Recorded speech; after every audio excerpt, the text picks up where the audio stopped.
Hey, good morning. This is Developing Trader Mike with another playbook. And of course, I've got the disclaimers. Again, I am not an employee or any way affiliated with SMB Capital, other than being a developing trader in the Trader Discord and part of their Tier 3 trader development program, and having spent a ton of money on buying training. So I do like to review playbooks so that I can get another rep in, and that anyone who is interested in watching this exciting content can get something out of it. So honestly, it was a pretty crappy week for me, probably the first or second worst of the year. And that's because I failed to adjust quickly enough to a changing market, which is something that I am going to work on now, because being able to pivot and recognize changes in the market and adapt what setups and what playbooks you're going to use because the market is different is certainly a key to consistency, because at the end of the day, the market is not consistent. You need to be consistent. And part of what you need to do to be consistent is to adjust to the market, because it ain't going to adjust to you. So, in that spirit, we're going to look at a playbook today that's a lot different than what I normally cover, which is a failed breakout.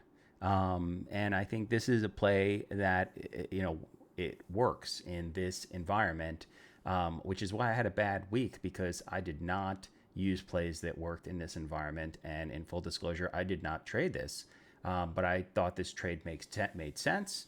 It worked, and so I'm going to cover it because I want to add it to my playbook database, and it gives me some opportunities to continue to broaden my playbook and have more stuff that works. So, the markets obviously have changed significantly. On Friday a week ago, we put in this massive, 5% Qs candle, and that was on the renewed tensions between the U.S. and China. Um, the bounce, we did gap up to pretty much the middle of the sell-off range, but it was somewhat anemic. It's not like we bought the dip and ripped up. We had a kind of softish bounce on Monday after the sell-off. On Tuesday, we did try to go down and test the lows, but we really didn't do that. But we also didn't buy up strong either. So we ended up kind of below um, Monday's range. And then the last couple days, we've been sort of ranging around in this 597 to 606, um, 606,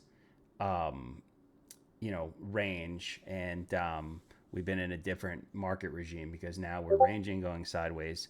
And the other thing that's happened is the VIX has changed. We've gone from a relatively low, kind of 14 to or 15 to 17 VIX environment to a 20 plus. And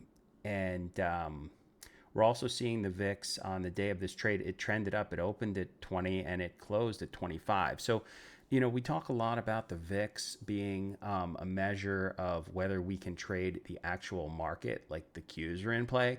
But what this market volatility cycle is teaching me is that the VIX is also an indication, which we all know, of fear. And fear is not something you want to see when things are breaking out. You don't want investors and traders to be fearful of buying new highs if you're a breakout trader, because they have a much higher probability of failing. And so I think this 20 to 25 VIX environment is a great one to look at failed breakouts, because although I might be slow to adapt, there are certainly others that are even slower to adapt, and they're still, buying this stuff in the pre-market. They're buying these breakouts. And I think the more experienced traders, I think the smart money, the bigger money, is selling these highs right now, at least until we maybe make a new high in the Qs, or see some clear kind of, resolution of the political environment, or, kind of maybe a test of the lows and then super strong buying off the lows. But unless we see something that like triggers, like this is now very different, highs are going to be a really hard thing to buy. Breakouts are going to be a really hard thing to buy.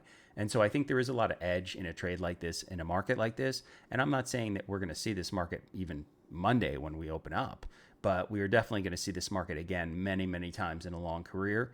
And I need a more broad playbook to be able to take these trades. So let's look at the intraday fundamentals of SMR, which is a nuclear company. They make small modular nuclear reactors, very similar to Oklo or OKLO, and OKLO is a competitor to SMR.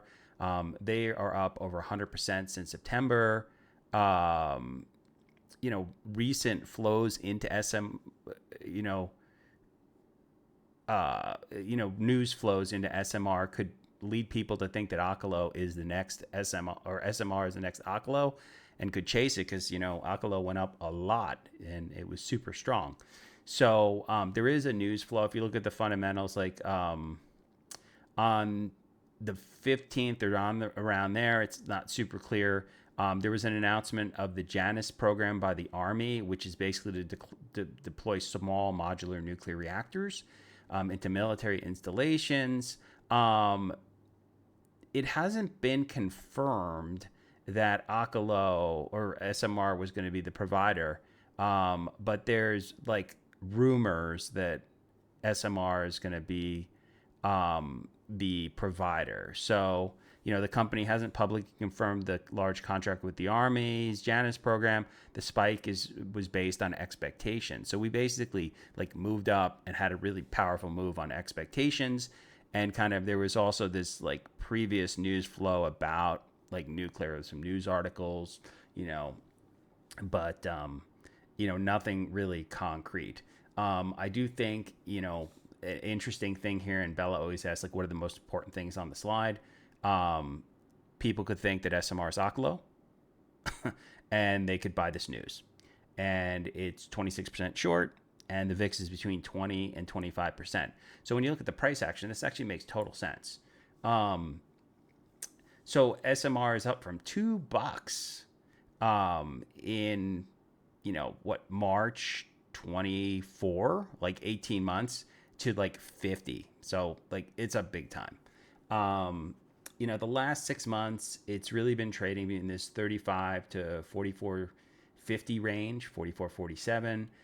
We did notably have a failed breakout, making a new all-time high of 53.35 back in July. But we really haven't been able to hold, other than this small, kind of less powerful weekly kind of close and then fail back down to the bottom of the range. So, you can see the key levels is 53.35 all-time high, 47, and you got support at 35.04. So, and you got a stock that's up a lot this year, or 18 months. So on the daily, again, you can see this failed breakout. We did hold for a while, but ultimately failed. You can see kind of another failed breakout into the 44.74. And you can see that we, in this news flow, have been kind of ramping up and trying to test that again, this 44.47. On the day before this trade, that's when people got super excited.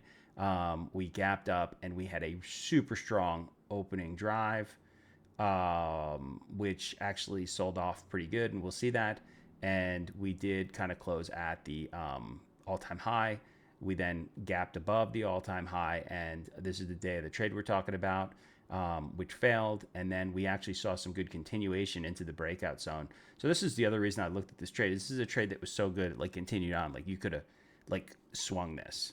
And that's a good thing in this market that's, not great, or not great for breakout traders. So, you got a clear failed breakout here, which I think is worth looking at.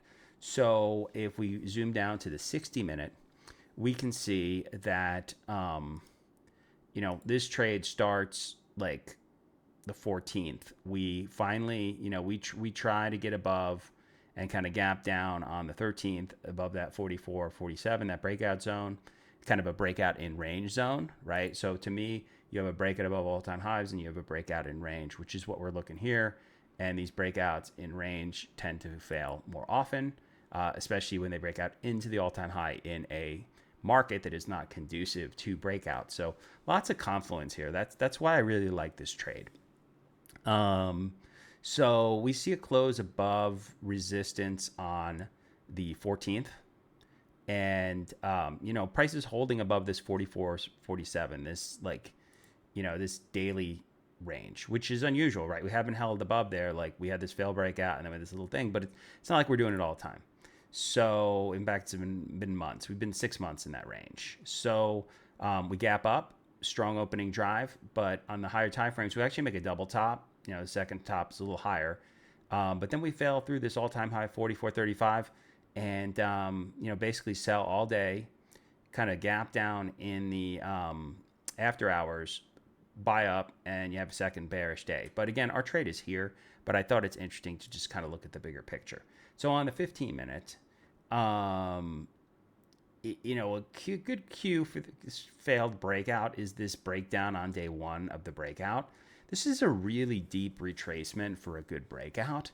As someone, I'm not a breakout expert, but I trade a lot of breakouts. Like I could see it holding in here, like under all-time highs, like setting up for like a push to really hold. But like for it to fail and like come down, like, yeah, it's into support. It's still holding up within this range, like this other like breakout, the 44-47 area. But this is no bueno. It was, interesting. And I think this is what got people excited and made this trade even better, is that it did buy up strongly into the close and close kind of like near highs. But, again, like, it's looking much better, right? So you got like, oh, it's a breakout. This is great. We're going to go to, 200. This is Akalo. Oh, this isn't working so well. I'm going to get out. I'm going to get short on this thing. Oh, okay. And keep in mind, we got high shorts probably squeezing in here. Again, people are hopeful. We're going to see a breakout. We're holding. We gap up. Oh, this thing is really going to run. This is going to be great. And then, we put in this lower high and not so much. So you like my sound effects. I do too. So on the intraday, again, we stuff on the open. We find support at the all-time high. We put in a lower high, and then we fail through VWAP. We consolidate just a little bit, and we fail through low of day, and then we close at the lows. And if I have one criticism of this trade and why this is definitely not an A trade, is the entry just wasn't that great, right? Like you had a couple options, but I don't know that one was better than the other.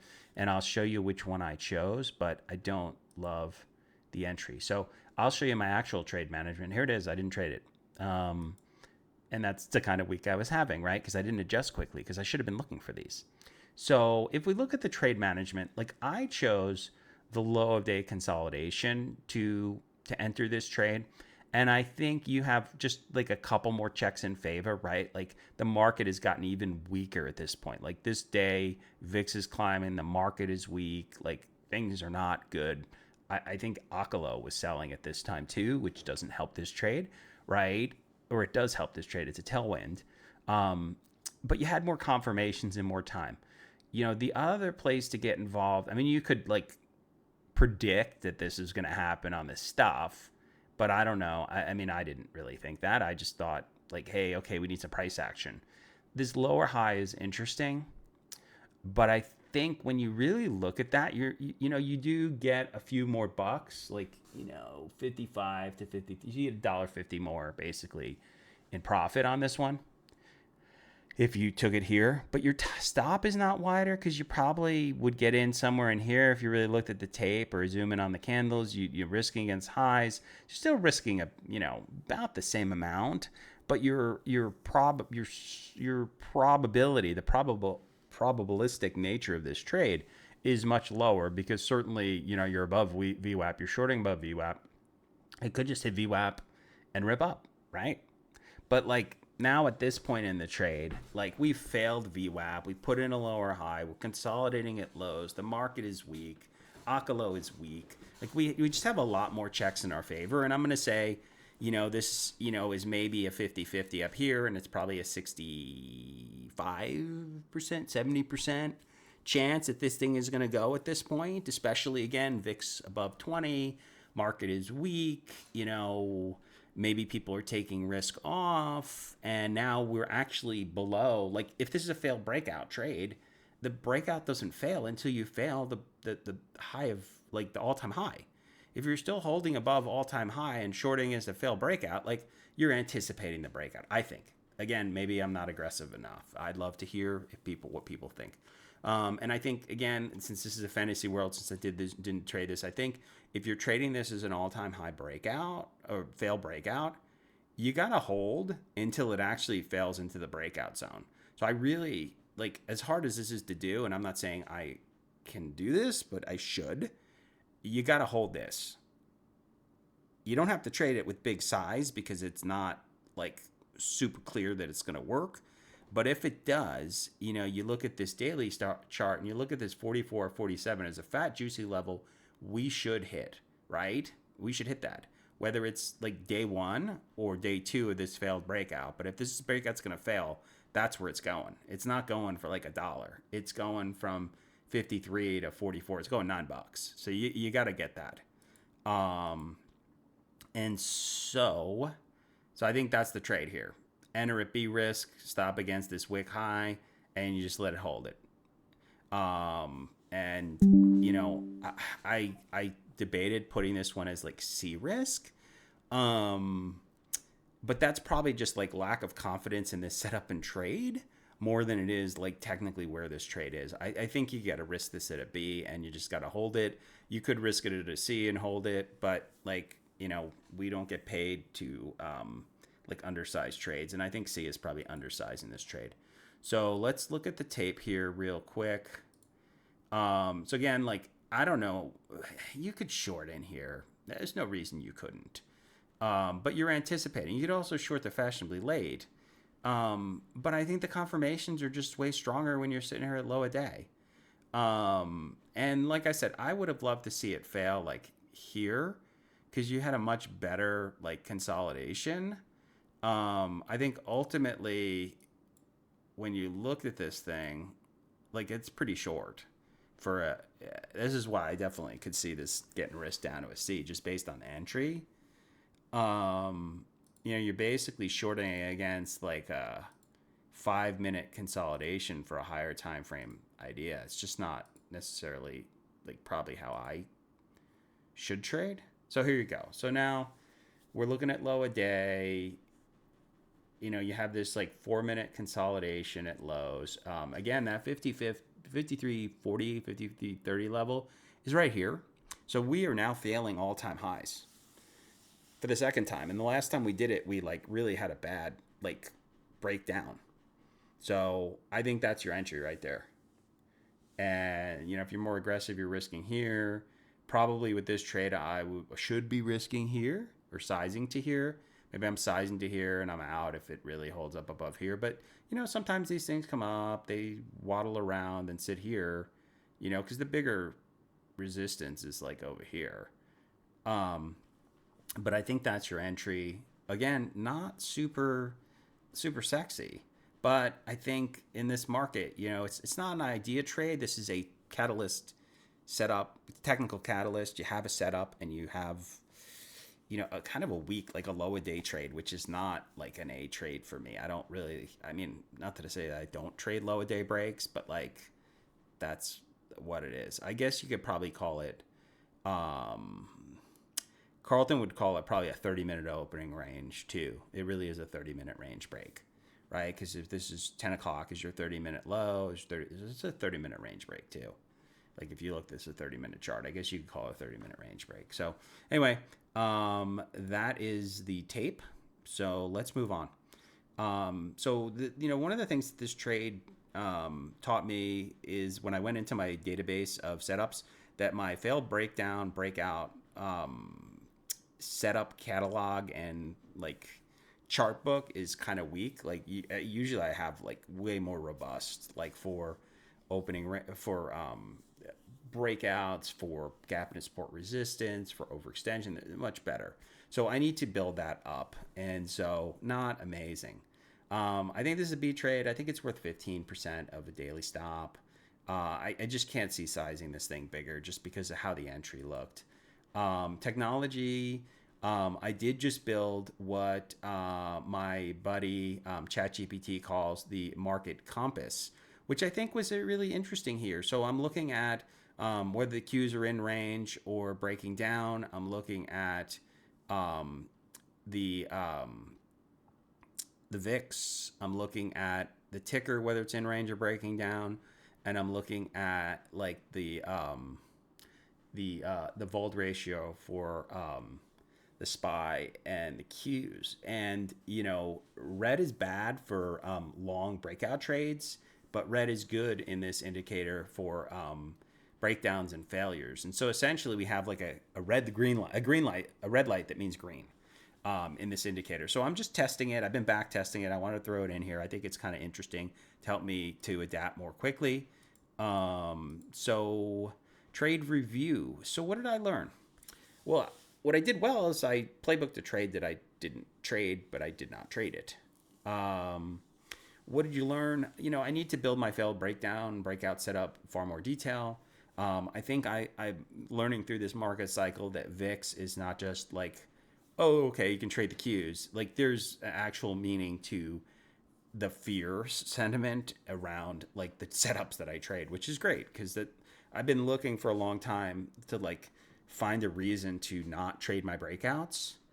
And I think that this like really being aware of the VIX being a reason to switch my playbooks. And you talk about that, but what does that mean for you, right? So what it means for me is I shouldn't be trading big dog like long breakouts. I shouldn't be trading like opening range breakouts. I should be looking for or daily breakouts, right? I can still use a big dog in an opening range break, but they have to be used in the right context. And the context of those would be within a failed breakout, within a gap in a support resistance, or a backside within a like a ranging trade, right? Like which may or may not be the right thing right now, but I think changing the context is really important. So how I would trade this differently is I'd stalk breakouts or failures when the VIX is elevated, and I would take the trade. So I thought this was an interesting trade. We're going to keep it short today because not much to it, but I think it is helpful.